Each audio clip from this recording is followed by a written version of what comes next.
What was it about maybe even blockchain or crypto back in 2016 that caught your attention? Well, you know what's weird is right when I got into this space, I immediately felt like this is my tribe. I don't know why. It's hard, like even more than I ever felt in entertainment. And I think maybe because when I came in and the culture's changed in crypto a lot, especially in recent times.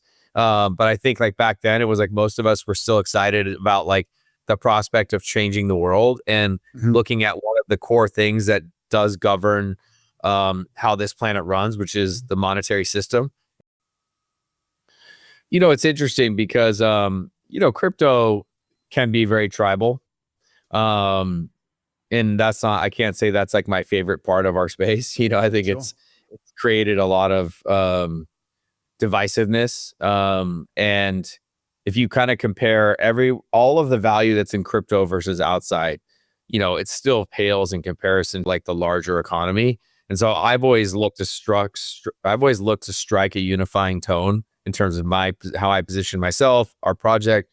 It's interesting because like we've always looked to build a community around this kind of shared idea of building the new world, and Rainmaker being a central force in the development of a new world.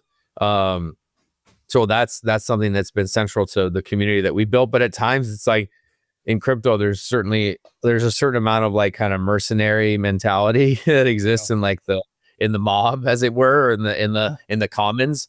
And so how do you balance the desire to like grow community with like bringing in and curating the right community that really does truly believe in what you're doing and has the passion for it?